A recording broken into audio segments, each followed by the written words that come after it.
Hello, everyone, and a very warm welcome to all of you who are present here.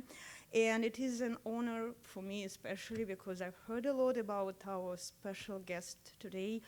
And it is an honor to have our special guests today. Let me introduce and say a few words about Dmitry Bykov. So he is one of the most remarkable figures of modern literary life. His literary output encompasses a wide range of genres.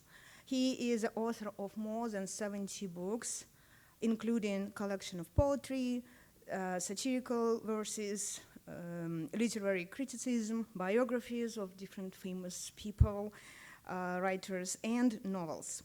He is also a journalist and a popular lecturer and a public speaker who has served as a host of numerous TV shows, radio programs, and YouTube channels.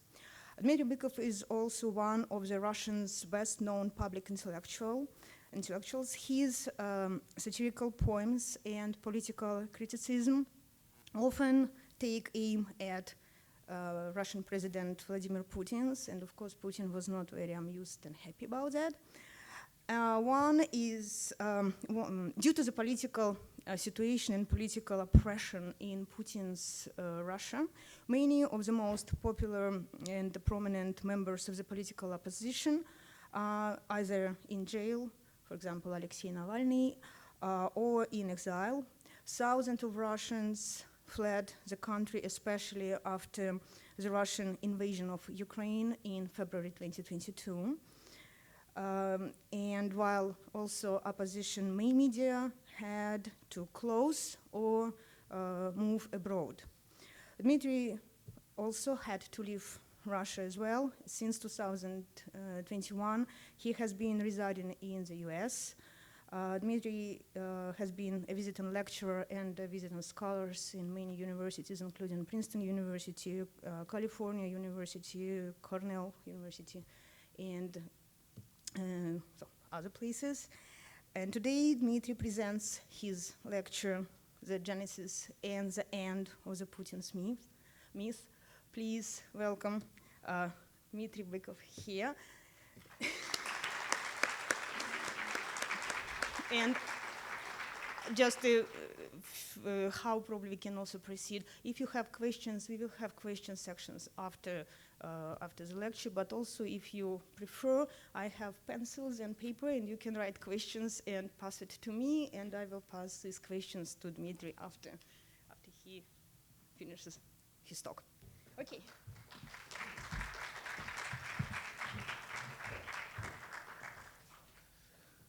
Dear friends, thank you for coming.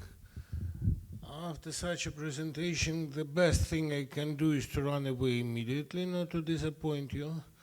But I'll try not to be boring.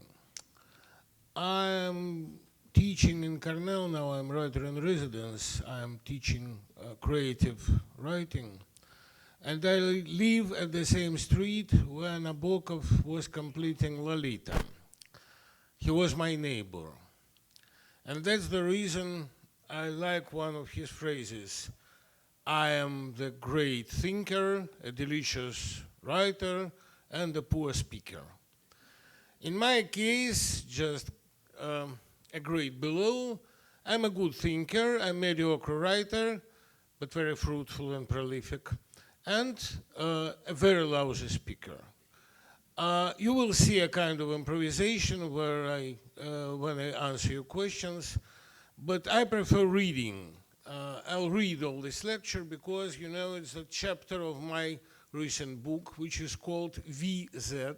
There are two letters which symbolize Russian war, symbols of Russian so-called special operation, and by the way, initials of the main enemy, Vladimir Zelensky.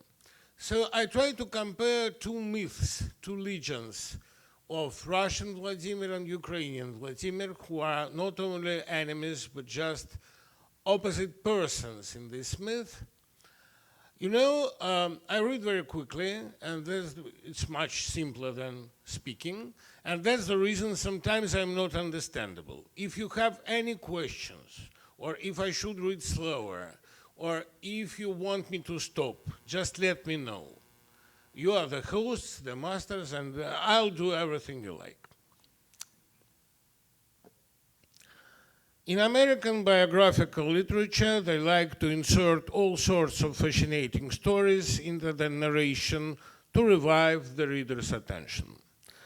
So this war was predetermined in July 1967, when the editor-in-chief of the conservative and not very popular magazine Moscow, Soviet prose writer and journalist Evgeny Popovkin, turned to Konstantin Simonov for advice. Simonov was a Soviet literary general, Stalin's favorite. The magazine circulation was falling and Popovkin needed a sensation, a real literary boom. At that time, as always in Russia during the thaw, texts from writers' desks or prose of the repressed writers prohibited in the Stalin's era were abundantly published. I have a sensation, said Simonov, but you are not going to publish it. I swear I'll print it, said Popovkin, and Simonov, who headed the Commission on the Literary Heritage of Michael Bulgakov, told Bulgakov's widow, Elena Sergeyevna, that publishing the so-called sunset novel is of course very difficult, but sometimes the chance comes from an unexpected direction. Elena Sergeyevna had already managed once, fulfilling her husband's last will, to convey the novel to Stalin through her dressmaker. The wife of Stalin's secretary Paskrebyshev ordered her dresses from the same dressmaker. And the novel, addressed not so much to the mass reader as to a very single and specific reader, had an effect. Mass arrests of writers stopped. Only Jewish writers, members of the anti-fascist committee, were arrested in 40s. But Akhmatova, Zochenko, Pasternak, who were defamed in the newspapers daily, never were arrested or somehow touched. Now she took the novel to Popovkin, and he, before getting to read it personally, handed it to a member of the editorial board, Yulian Semyonov. Yulian Semyonov is very popular in Russia, but I should explain who is he personally. He was a journalist for a long time, then he began to publish political chronics, as he called it. And he was also the author of a series of novels about Soviet investigator, Soviet spy. Semyonov unfolded the thick folder with Bulgakov's novel and didn't look away until he put down the last page of the typescript. The impression this book made on a Soviet person, even if he was not an ordinary reader, religiously virgin, but the son of a mere publisher and philologist, like Semyonov was, it is nothing to compare with. You can't imagine all the force of his first impression. Imagine that for the first time in your life, you went to the cinema and then showed not the arrival of a train, but, for example, The Exorcist. In the morning, Semyonov told Popovkin that it was necessary to print it, but if we want to stay in Russian literature, we shall print it, we must print it immediately. Popovkin became interested. The fact is that now in this story appears a very important port, a very important point, Crimea, which is really fatal for Russia and Ukraine. Popovkin, after the war, was the secretary of Crimean branch of Writers' Union, a deputy of Crimean Regional Council, and the chairman of Crimean Regional Executive Committee, later the first secretary of Crimean Regional Committee, was Dmitry Polyansky, who was a good friend of Popovkin. There was only one way to publish this novel. You guessed now that this novel was named Master and Margarita. The only condition, only way to print it was to talk to Polyansky, who was at this very time vice premier of Soviet government. He had no time to read it, but Popovkin managed to convince him. He said, this is the novel about Stalin. And more than this, that's a novel about the governor with strong will, which is blessed by population. And Polyansky agreed, so the novel was published. The circulation of magazine grew twice for 2 months. Evgeny Popovkin didn't have time to rejoice this luck. He died suddenly in February 1968, as if he had completed a mission or crossed a certain line, as it seems to some, literally on the eve of his 60th birthday. Yulian Semyonov very soon wrote the first edition of his novel, 17 Moments of Spring, the most popular novel in Soviet Union after the Great Patriotic War. In 2 years, it was screened, and this movie about Soviet spy Stirlitz became the source of multiple jokes, anecdotes, parodies, but all the Russians, including me, can continue the quotation from this movie from any place. We know it by heart. This movie created the figure of Putin, who is copying the main hero of this novel, the so-called Stirlitz, in all his manners and in all his personal mythology. This novel, based on Bulgakov's metrics, really created the author's myth of Vladimir Putin and his political image makers. So, thanks to Bulgakov. A personal comparison of Vladimir Putin and Vladimir Zelensky is a hopeless idea, although very effective. For example, Zelensky also is a captain of his team KVN, most popular Russian satirical and intellectual game. And Putin also was a captain. He was a captain of KGB. Even abbreviations are very similar. In all others attitudes, they have practically nothing in common except one important point. Both marked the return of both countries to their national matrix, the foundation of national political mythology. More than this, Vladimir Putin was always characterized as a brilliant executioner. He's always very exact, very modest, and very honest, as, for example, his chiefs were sure. Zelensky is also the great performer. It's important that in Russian, executioner and performer is one word, исполнитель. They both are great исполнители. For the seductiveness of this contrast between a witty artist producer and executive KGB officer, black-haired and blonde, young and old, Putin and Zelensky are not confronting personally. More precisely, the personality of Zelensky, behind whom stands a multi-million people, is opposed to a much more ancient force than any people. Vladimir Putin came to power not because he demonstrated his loyalty to the so-called family, Yeltsin's family, and not because then presidential administration considered him an effective bureaucrat. The contribution of the oligarchs to his appointment, the mistakes of his opponents, and the economic situation played a negligible role in his triumph. Vladimir Putin became president because his personal legend, his personal myth, lay on well-fertilized soil. Russia was waiting for Mephistopheles, combining the functions of a scout or investigator, an avenger, and patron of the arts. To understand the reasons for this expectation, we must go back about 1,000 years.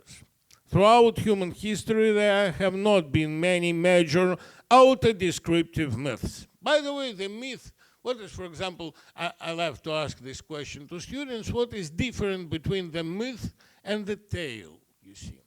And maybe even now I'll try to do it again, because, you know, sometimes asking questions to the audience is the only way not to make it sleep. So what is the difference between myth, for example, and legend? Myth and fairy tale.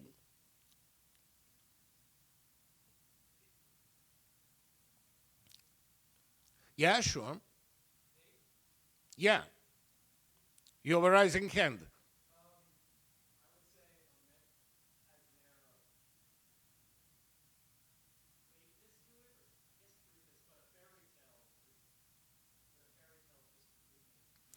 So you mean that myth is more fundamental, yeah? More ancient, more deep, and so on, yeah? I would say, maybe we have other opinions, more exact, because it's correct but not full. I must say that myth is the only mirror in which mankind can look at itself. The only mirror which reflects the fundamental ideas, the fundamental features of human being. And so, during its history, mankind tells about itself only one single myth, which we can recognize practically in all world literature. The oldest of the myths is the history of fallen angel and his rebel against God. A certain power which fell away from the paradise due to pride and was cast out of heaven for this is forever trying to regain its previous position, to be back to paradise. To do this essence, this person, tries to curry favor by performing a threefold function. First of all, this person, or this ancient spirit, as Dostoevsky called it, a very smart and ancient spirit, he tries to be God's spy in the world and to make reports about the situation in the world. For example, some of you who surely have read Bulgakov's novel, it's very sad, but this novel is maybe the most popular Russian book in the world, the most harmful and most popular. Who have read it, by the way? Great number. I'm quite sure that you remember the dialogue from it. When Voland, the pseudonym of Satan in this novel, says, after the first performance in Verite, he says, well, people didn't change. Surely they are corrupted by the problem of flats in Moscow. But nevertheless, sometimes they even are ready for some sentimental feelings. And so he is God's spy.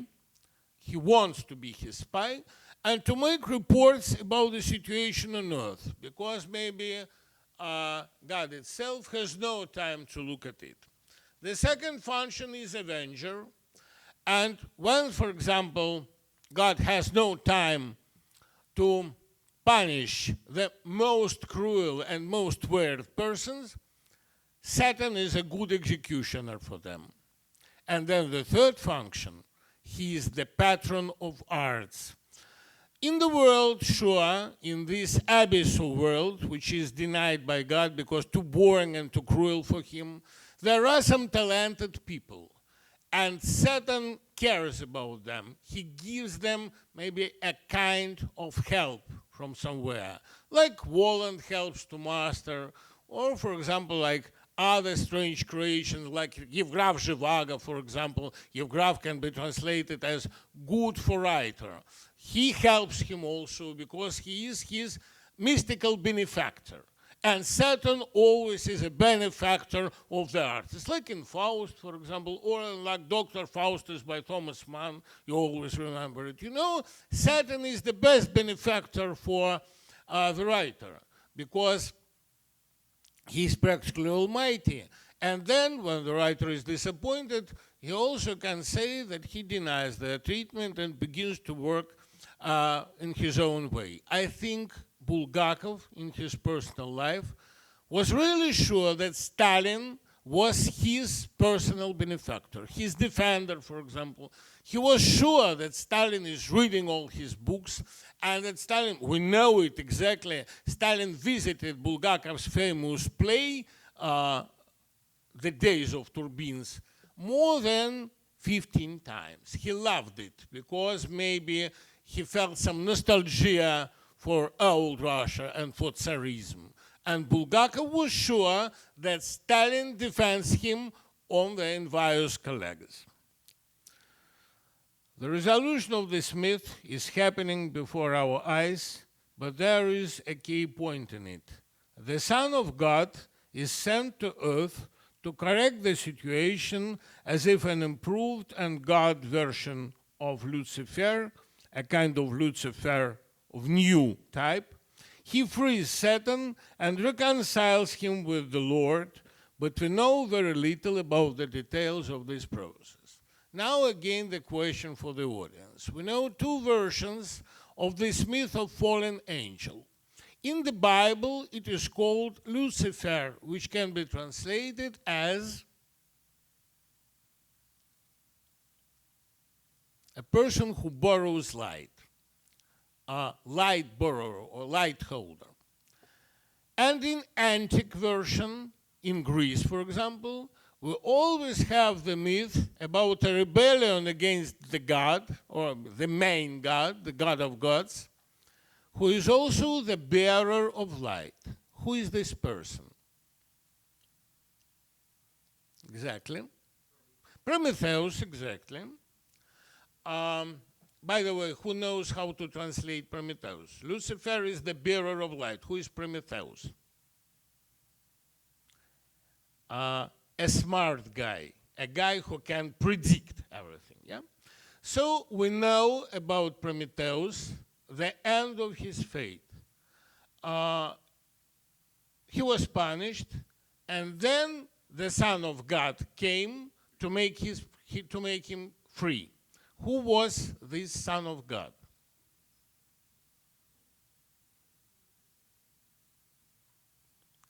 Now we see the first five persons who can't continue it anymore. I understand them very well. I wouldn't bear such a lecture also if I was a student. So the question, I hope that two persons will stay here in the end of the lecture. So who was this person who made Prometheus free again? It was the son of Zeus, whose name was Hercules. And so the Son of God, Christ, comes to talk to Satan in the Bible version of this myth. But we know very little about their meeting. We know only that, for example, when Lucifer begins his attack again and promises to destroy the world if he is not taken back to paradise, God's Son comes and solves the situation anyhow. We see now the situation in Ukraine, because all the dreams of Vladimir Putin are to take him back to paradise, to G20, to G8, and so on, to be taken back into the circle of equal gods. His paradise is the West, sure, and he wants to be let in, but nobody wants to let him.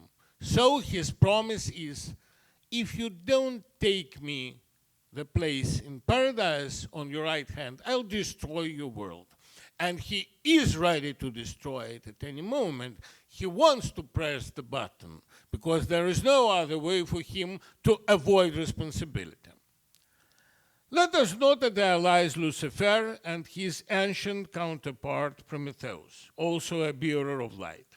It's obvious that he brings light or fire to people not in order to provide them with hot food.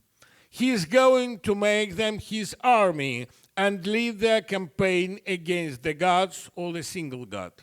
It's no coincidence that Prometheus is the favorite hero of all revolutionaries, like Marx, for example, who dedicate him a youthful drama in verse.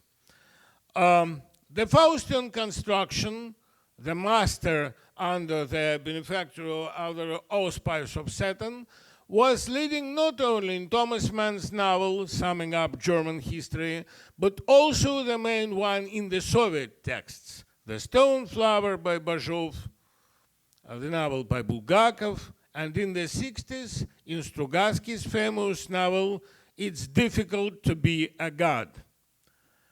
And sure, in Semyonov's political chronics about Stirlitz. Lucifer, the chief intelligence officer and patron of intelligence officers, a fallen angel, was perceived by humanity as the bearer of progress and the father of crafts. And Prometheus also seemed, as Hills called him this way, to endow people with technology.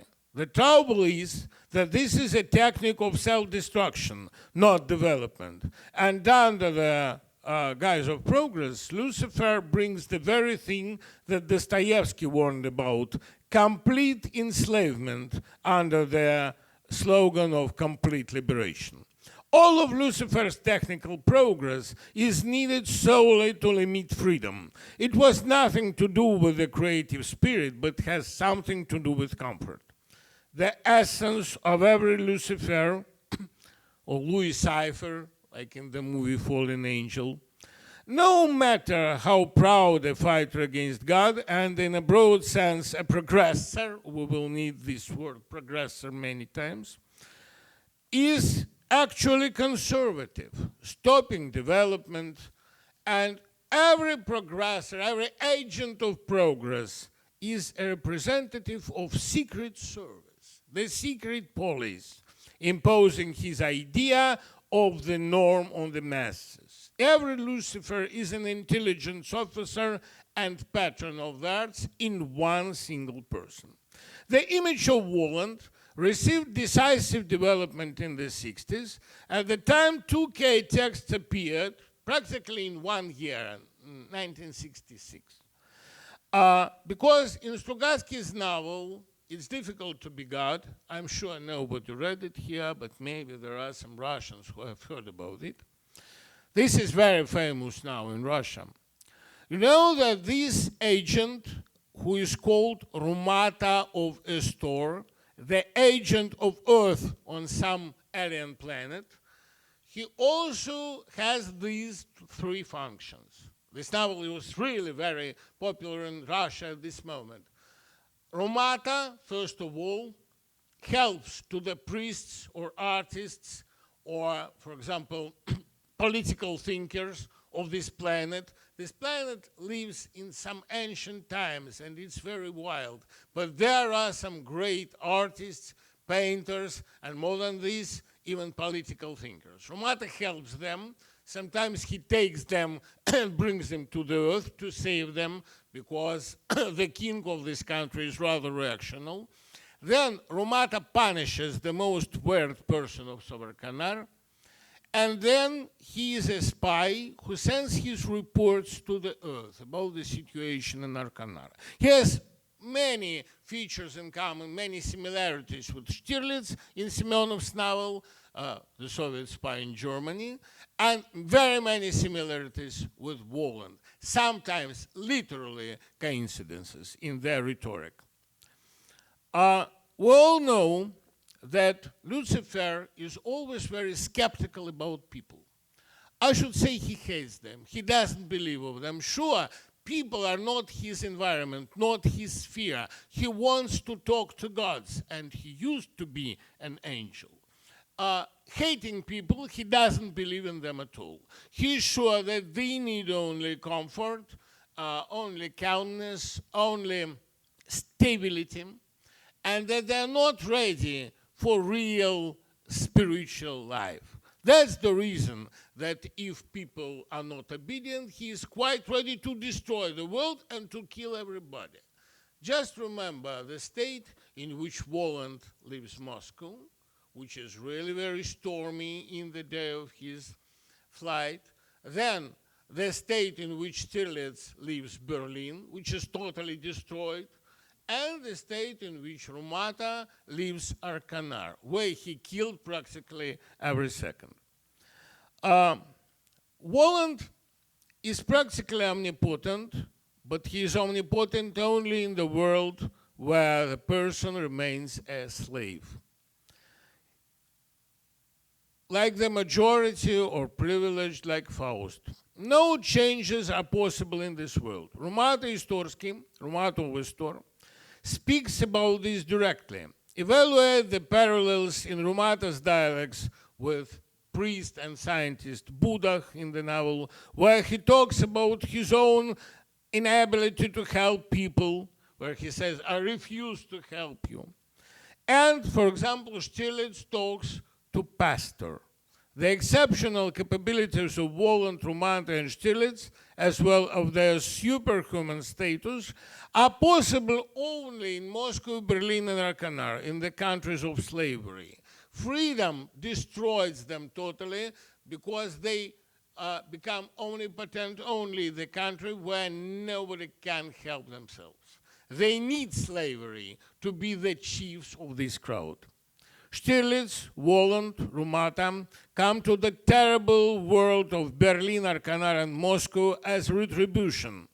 And Moscow understands every time that it has a lot to pay for. First, for the arts of revolution, for the acts of revolution and new economic policy, then for the grimaces of so-called perestroika and wild capitalism. Moscow is always ready to be punished. Moscow is always waiting for punishment because it understands how sinful was her pleasure in previous decades. Like Stiglitz, Putin worked in Germany, but not in government circles like Stiglitz, but in the modest position of director of the House of Friendship in Dresden. However, he speaks German, which is also reflected in many Jews. Putin, as an intelligence officer, is also a messenger of some ideal Russia from which he receives signals directly in the Kremlin.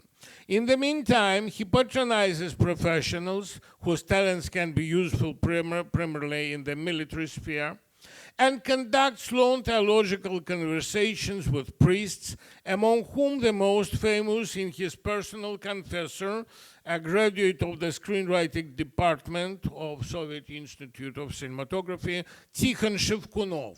He is just a copy of Levi Matthew in this situation, or pastor in 70 Moments of Spring, and so on. All the figures are mythological and very typical, I should say archetypical. Why does the Mephistopheles like to talk with priests? That's really a great question. In all those three novels, in Master and Margarita, 17 Moments of Spring, and Difficult to Be God, the main person is always organizing, arranging broad discussions with priests. Why does he need it? Who can guess?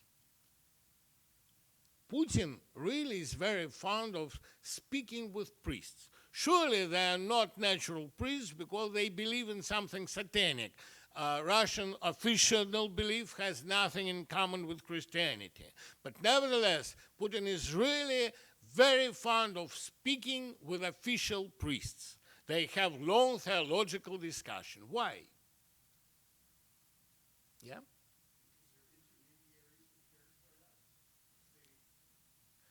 A good idea. So he wants them to pray for his return to paradise. A good idea. Maybe, but deep in his heart, I'm sure Putin never believes in paradise. He's a God believer, no question. He believes, for example, in his mission, but I think he doesn't believe in paradise. Or he imagines paradise like something very military. So what is another version? Yeah.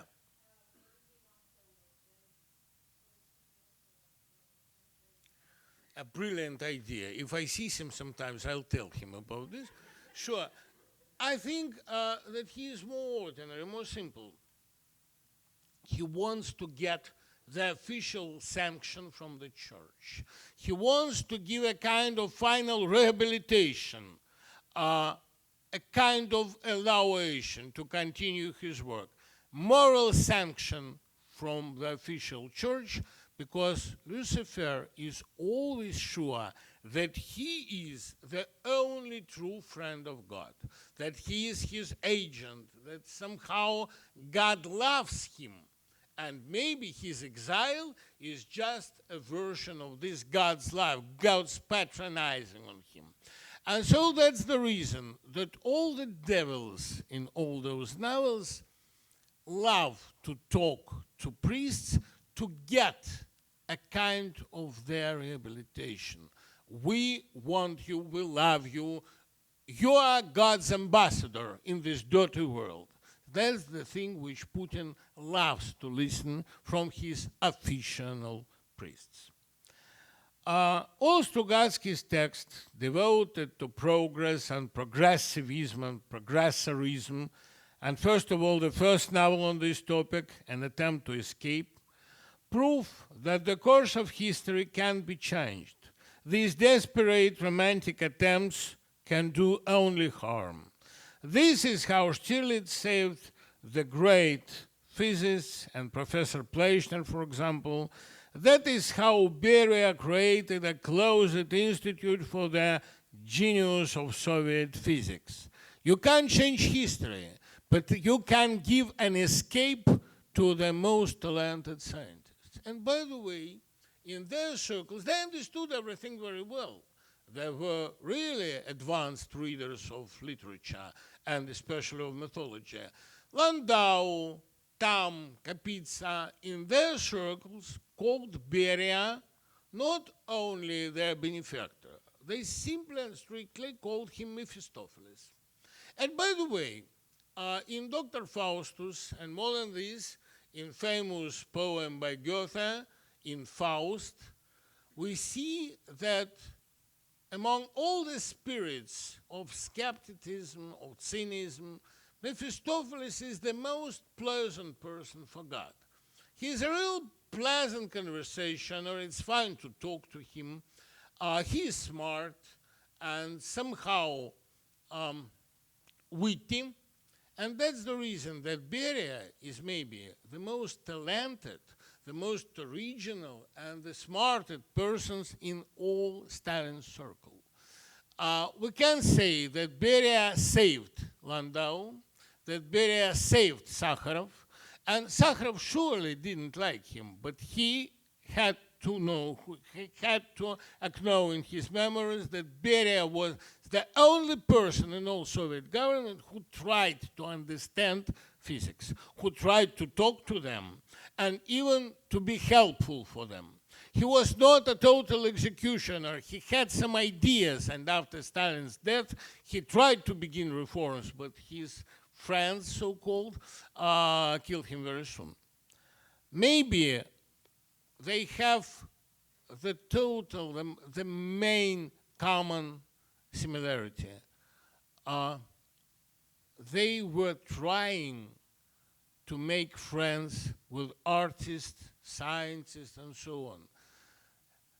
Beria, for example, really wanted to seem the benefactor of arts. That's the reason he was visiting theaters, not because he was such a passionate lover and he wanted to have all those romances with actors. It's just a myth. But he wanted to be close to the art. All the Satans, all the Lucifers understand very well that it can be their only rehabilitation. Yes, I was really cruel, but I tried to help to the best of them. Maybe that's the only explanation that Beria, who was ruling Soviet atomic project, tried to make friends with Sakharov. Regarding the West, Putin's rhetoric literally repeats the rhetoric of Mephistopheles or the demon regarding paradise. The demon, Mephistopheles, Cain, always reproached the Lord for arrogance, misunderstanding of human nature, and totalitarian thinking. Mephistopheles would very much like to be back in paradise by the leader of the least, his beloved governor. From there, he was overthrown for his pride. Putin would very much like to be among the leaders of the West, for example, to participate in the yesterday General Assembly of United Nations, but he is not invited. Of course, Stalin patronized arts and sciences, not to the extent of his understanding. He considered them to be useful and sciences that contributed to defense. But this local patronage shouldn't blind us to Satan's main goal. He wants absolute power, or alternatively, the total destruction. You know, the main question of our time is Putin really ready to press the button? Trust me, he is. He has no other exit. In all those novels who are predictory, he presses this button because destroying of the world is the final aim of any maniac. We don't know how it finished between Christ and Satan. We also know nothing about the discussion between Hercules and Prometheus. It's very important that somehow this final scene of the tragedy is hidden from us. We know that Aeschylus' play, the Prometheus in Freedom, was destroyed. We have only very few lines from it. We practically know nothing about the dialogue between Christ and Satan. By the way, that's the reason that Zelensky doesn't want to talk to Putin. He says, he had no time to talk to me 3 years ago, now I have no time to talk to him. In 2020, when I was interviewing Zelensky, I asked him a question. I couldn't publish his answer at this time because I still had a hope that the war can be somehow avoided. I asked him, you are the professional actor, could you play the role of Putin? He said, for the long time, I don't take episodes.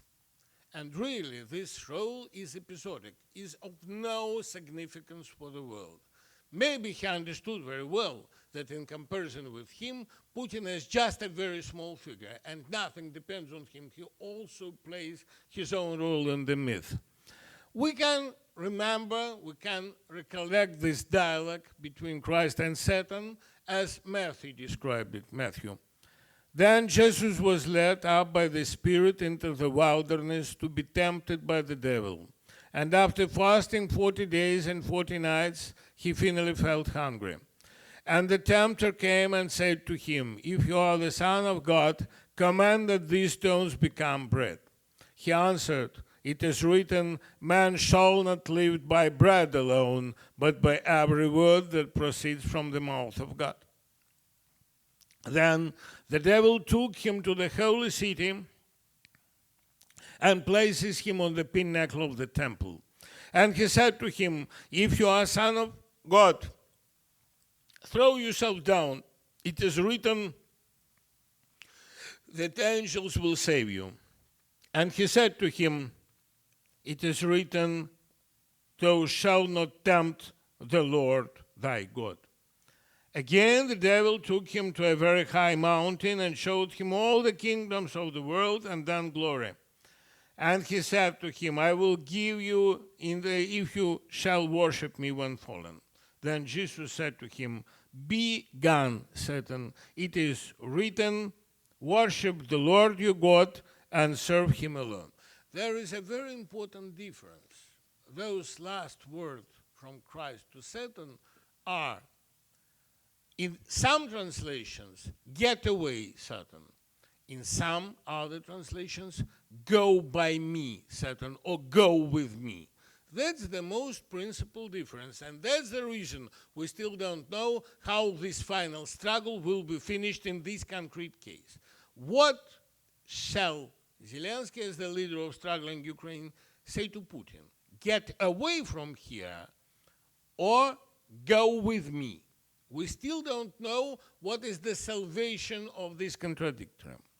The archetypal plot on which all the world's bestsellers are written is a picaresque novel, the genre in which Servant of the People, by the way, the famous movie about Zelensky, was filmed. A trickster is not a primitive deceiver, but a wandering wizard, teacher, magician.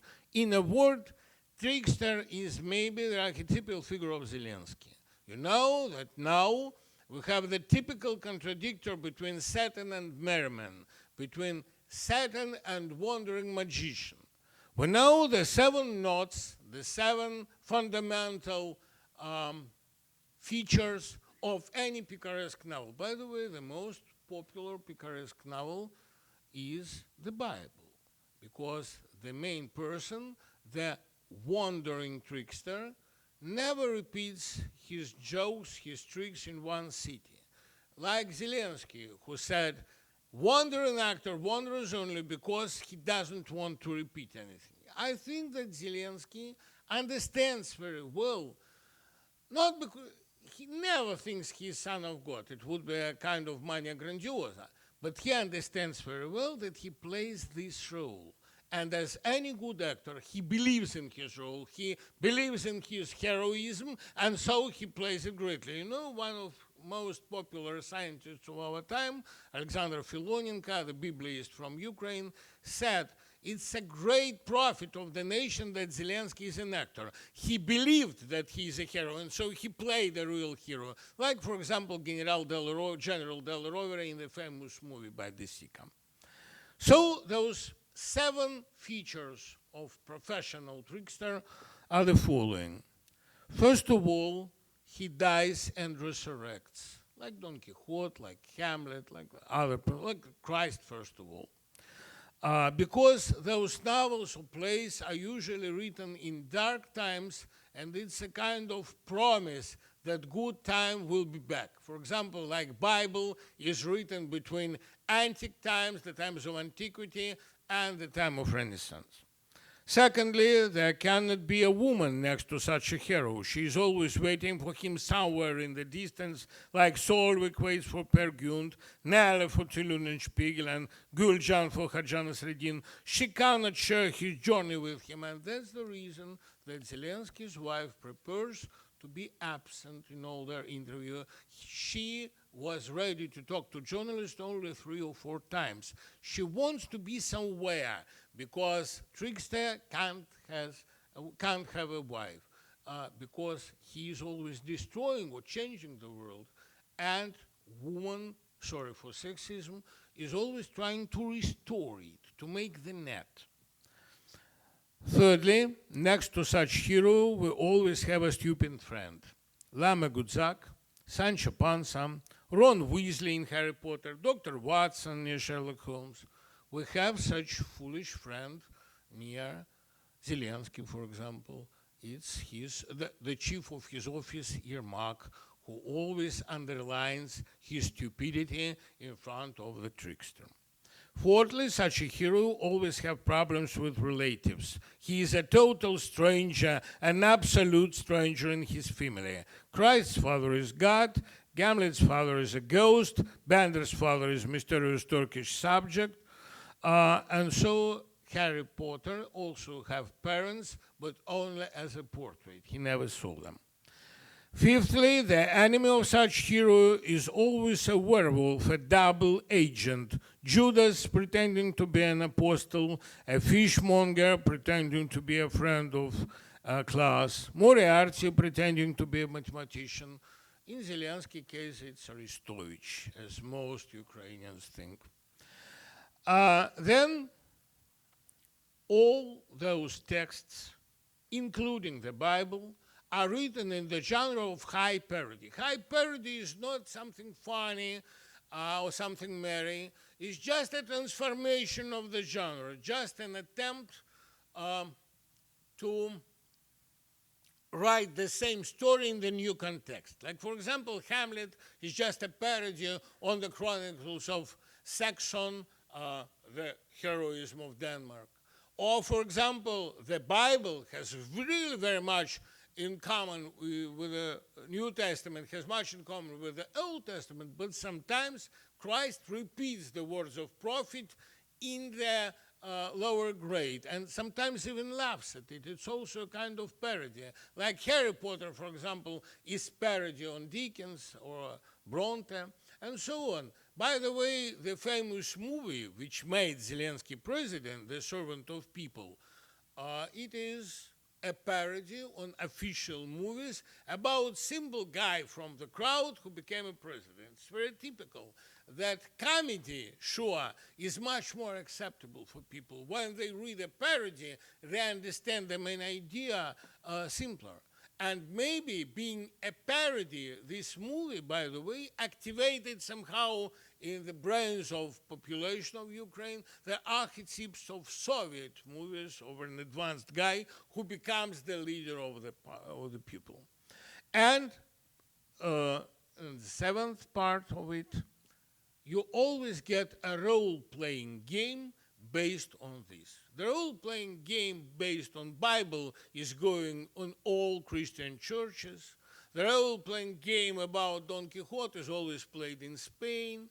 And so a role-playing game about Harry Potter is rather popular among our children. I saw it personally because, for example, my son always used to be a snipe in all those games.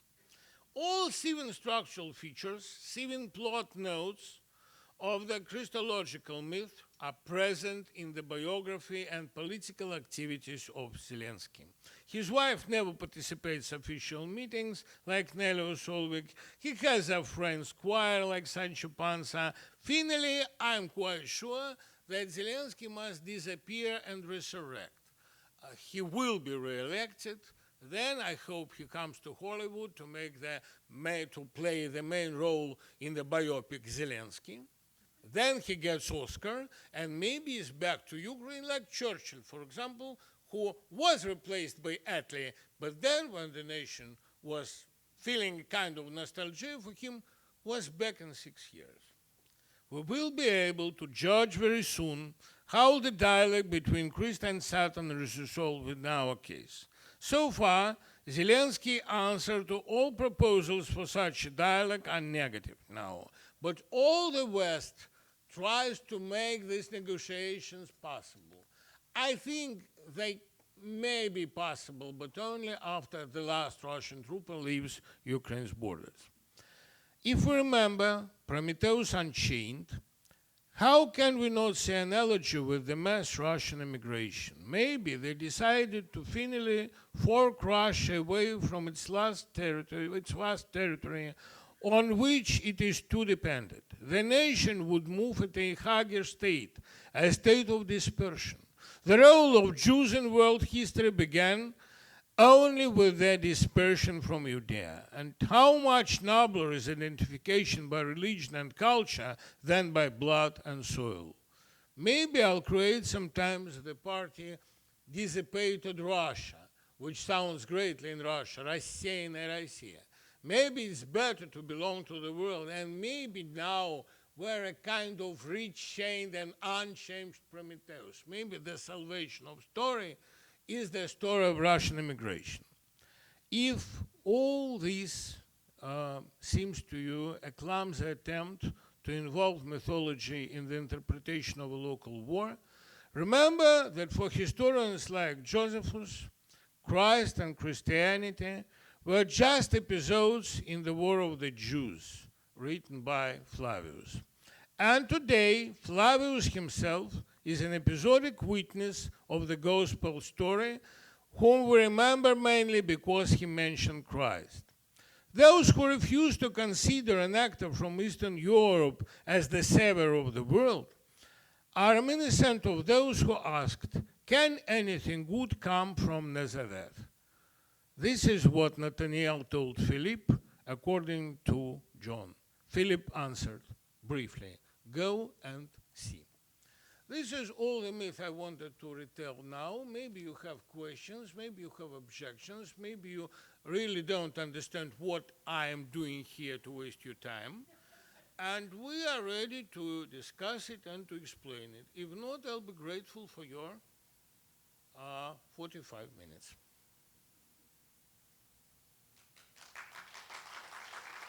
Is it all? No, stop, please.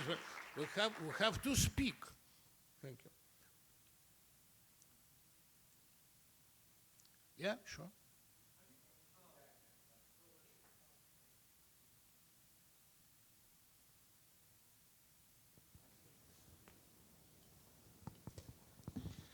Hello. Oh wow, that's loud. How do you think religion and like mythology like really affects the way that people view certain wars and events in history? Do you think they're more important than actual history, or do you think that they're just stories? Well, do you mean that history is determined by myth, or you don't believe in it? Yeah? You see, there are too many coincidences. Many coincidences we know is a kind of tendency. Really, there are many millions of people who never believed in God and who think that even mentioning of God in serious political history is just a trick or maybe a stupidity. I must say that there are some minutes in the history of humanity where God intrudes it strictly. It's not a pleasant time. You know, when God visits the world, he doesn't think about the comfort of adopting side. For example, you know, in Russia, there are some cases where we say, God visits us. Usually it is said in the situation of fire or a catastrophe or Holocaust and so on. When God visits the world, it's always a kind of war or storm or destruction or anything. But now I think it's so evident that now we live in God's presence. The first sign of it is that for the first time, for a very long time, maybe for centuries, we have the pure evil and the pure good. Because Russia played here the role of pure evil and played it with a kind of happiness, of joy. By the way, you can see there were many hundreds of children kidnapped by Russia from the occupied territories. And Russia made those orphans whose parents were killed by Russian soldiers. It made those children who were really hostiles to thank publicly their killers, to thank publicly their kidnappers. It was made during the official meeting devoted to the first anniversary of the war. They had to raise on the scene like here and to say, thank you that you saved us. To save from what? From family, from peaceful life. So we see the pure evil, which enjoys itself. And at this moment, we begin to believe that myth becomes real. More than this, we can see, for example, that Zelensky was not such an angel. No, he was a cynical actor, a producer, a movie maker, not of very good taste, because, you know, popularity is very difficult for a person with a good taste. You should do things which maybe sometimes can seem weird and lousy and somehow dirty. And Zelensky was doing it. Some of his jokes are really very dirty. But nevertheless, in the moment when he was asked, do you need an escape, on the 25th of February, he said his most famous phrase, I need arms, not a taxi. And it became the slogan of war. So everyone who becomes the mythical hero, who takes the role of hero of the myth, he becomes great. And sometimes I was really watching Zelensky with the greatest spectator's joy. I could see that his answers, his manners, his speeches, even his smile became somehow angelish, became somehow saint. I know him very well from the times when he was an actor, and I was interviewing him for the first time when he was just an actor of Quartal 95, his famous collective. He was a very simple guy, very smart one, but very ordinary. But now when I see him, sometimes I feel something like, I don't know how to, I want to be his fan, which is not typical for me, you know. His daughter said, when she was asked, it was 5 years ago, what is the main problems with your attitudes, with your relations with father? She said, when he needs to sign my school diary, I always must stay in the line of people who wants to get his signature. And so he was really a very popular person. But I would never take his signature because he was just a clown in my mind. You know, I loved such actors like, for example, Anthony Hopkins, not like Zelensky. But now, even when I'm watching his old movies, I see something great in his eyes. More than this, I noticed that a year ago, I was visiting Ukraine to write this book. And when I was talking to Arestovich, and I was then looking this interview as a spectator, I saw the foolish smile, the smile of bliss on my own face. I looked at him as I never looked at any writer or actor in all my journalist practice. That was a kind of prey, because they are alive heroes, the persons of myth. The myth intrudes my personal life. And by the way, when I was going with Arestovich through Kiev, everybody was asking his signature, and mine also, because I was near him. And I felt such pride, you can't imagine. I'm not very fond of fame, but when I was near him, I was just warming in the rays of his fame. And it was a very pleasant feeling. By the way, maybe this spectator, all those struggle, all those war, it is, I should say, a kind of new movie, a kind of fourth season of The Servant of People. And when I asked Gennady Korban, famous Ukrainian oligarch, he's a professional playwright on his first profession, do you feel we live in great mystery, in great history, in mysteria? He said, no, we live in serial, but the serial of very high quality. And maybe that's the main point, that we can't guess the final scene. By the way, it's really interesting. I asked Zelensky to look through his biography written by me. It will be issued next week, and he had some time to make corrections. He said, I've read your book with great interest. I was waiting what would be the final. Nobody knows. Nobody knows the final part of it. But the sense that we see, that we participate, the greatest world story, it's really very flattering. It's pleasant. It's not as boring as, for example, life in previous 10 years. Yeah, sure. So you presented the war in Ukraine as kind of a grand morality tale, and normally in a morality tale, we're all rooting for the good guy and not for Satan. Around the world, you've got a fair number of people rooting for Satan. It reminds me almost of professional wrestling, where you go to partly root for the bad guy. Is there some mythology there? I don't know if I'm not a wrestling fan. I don't know if you are.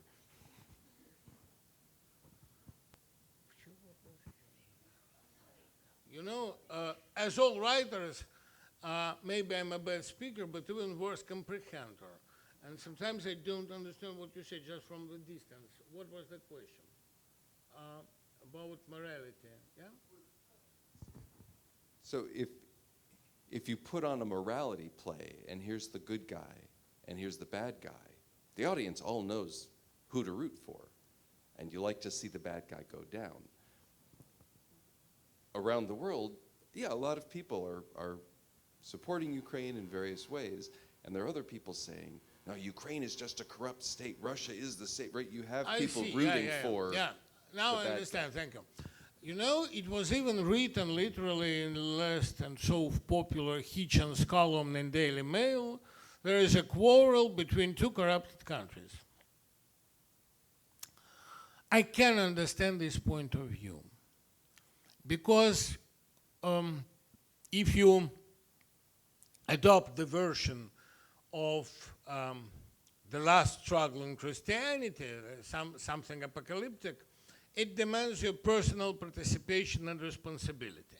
It's much simpler to say, oh, there is an argument between two Slavic countries, I feel no interest for it. But you see, when God wants to be understood, he is really very vivid.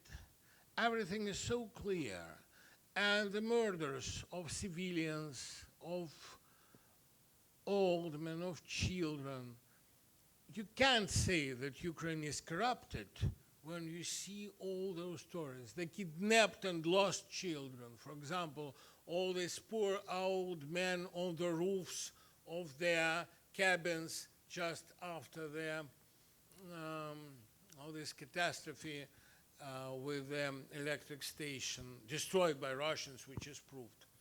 When you see those very evident things, you sometimes understand that all the corruption and all the economical problems of Ukraine became non-significant. You see, by the way, Zelensky was a bad president.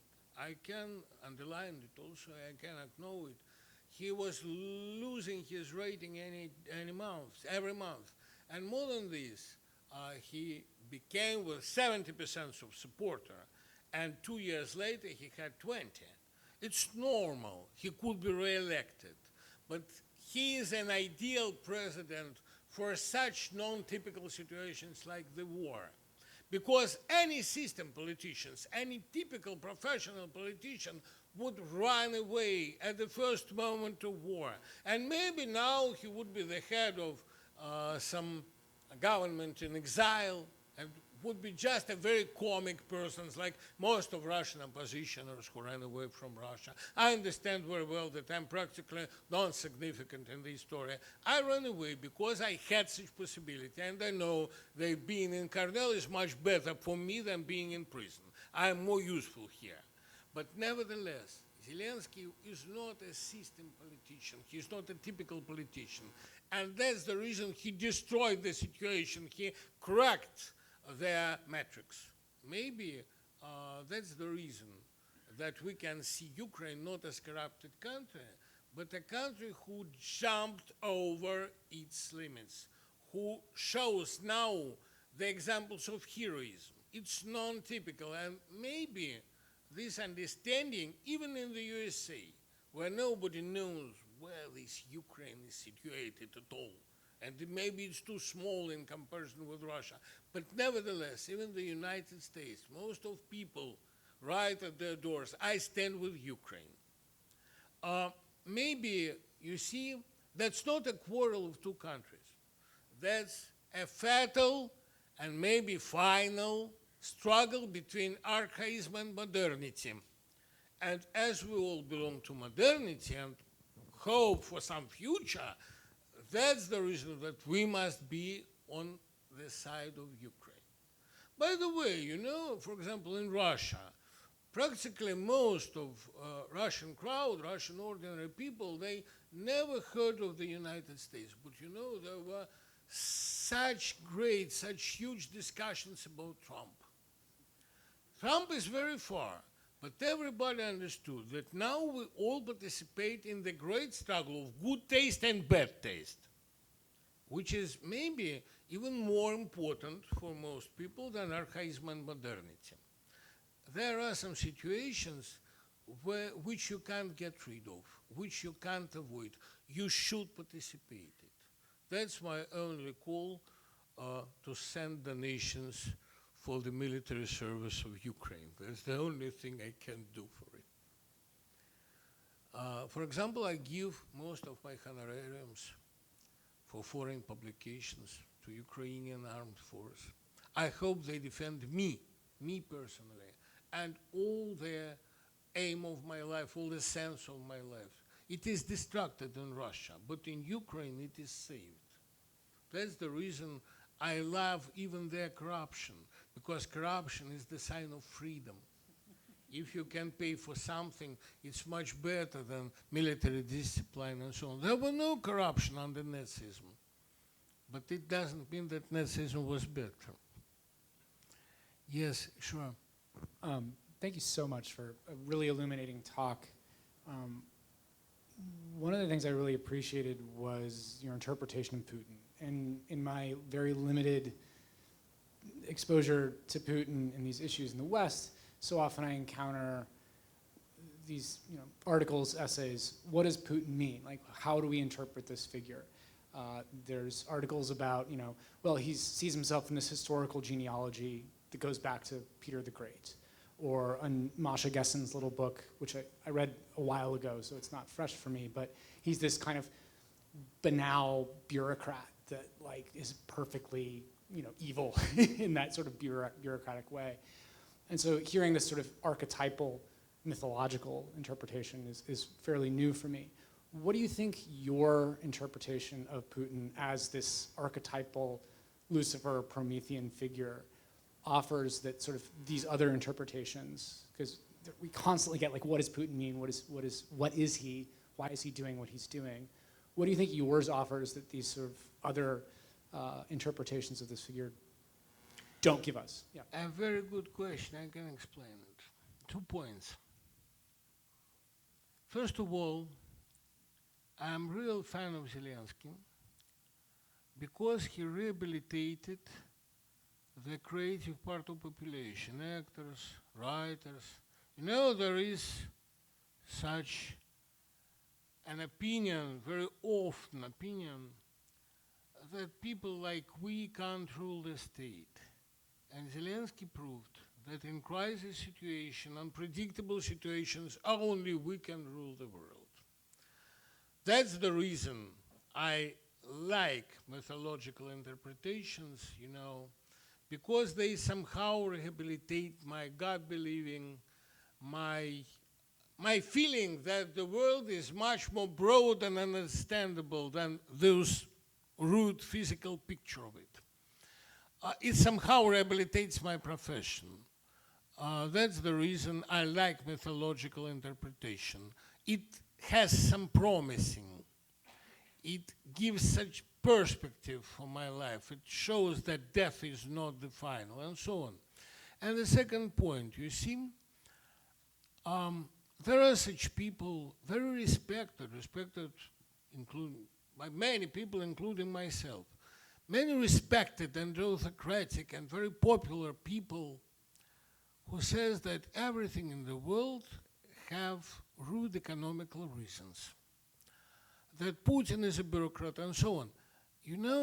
I can't believe in it because economical reasons are always not enough. My neighbor Nabokov said that Marx transformed the celebrative, the great, the holiday-like history of mankind into something boring and dull, like, for example, the history of productive force and industrial relations. I think that history of mankind is something like a movie, not like a report about economical facts. And that's the reason that I prefer the mythological interpretation. For example, speaking on myself, in most of my decisions and my opinions, I was not searching for profit. Most of my decisions were unprofitable. Trust me, it would be very simple for me to support Putin. Maybe my English is bad, but my Russian is great, trust me. And I could convince Russian spectators much better than all Russian propagandists who are not educated at all. I could do this. But somehow, something in myself directed me in another side, for another side. That's the reason I never voted for Putin. I never was making career. By the way, there is a good story. In Cornell, we have community of dissidents, the Cornell Asylum for Dissidents, and Cornell is really very helpful for us. And they made a conference where all the speakers said, you are such a great guys, you are protesters, you try to make Russia progressive, you try to make Uganda progressive, to try Nicaragua progressive, and so on. There were many, for example, African people. And one of them, a young gay writer from Nigeria, said, don't feel sorry for me. Yes, I'm dissident and I'm an exile, but I live in America in my exile, and most of my friends live there in the, just he said literally, in the elephant's shit, he said. Yes, I also could live in a very dusty, very swampy country. And my dissidence, which was so harmful for me, I was nearly poisoned many times and so on, my dissidence made me, sure, luckier. And so I must say that sometimes non-profitable decisions are the best. For example, like Kornei Chukovsky said, if you don't write for money, you get much more money. That's quite right. And maybe Zelensky made a non-profitable choice, a mythological, a cultural choice, but it made him a national hero. It's a very good role. That's the reason I always prefer mythologia, because economy can't be trusted in most situations. Just remember your life and you'll see that most of your true decisions were unprofitable and even harmful. By the way, my wife, which was always told, what shall we do with this old man, with this fat old man, by the way, dissident, and he's much elder. But she made her choice, and now she lives in the United States, drives a good car, and rules, by the way, the community of all Ithacan mothers. Even there, she is a chief, not only in our family. Okay, I don't want to be obsessive, dear friends. It's really such a long time to hold your attention. Thank you very much, and especially I'm sorry for those students who had to hold all this story. But trust me, everything you heard today will help you many times in your practical life. Thank you.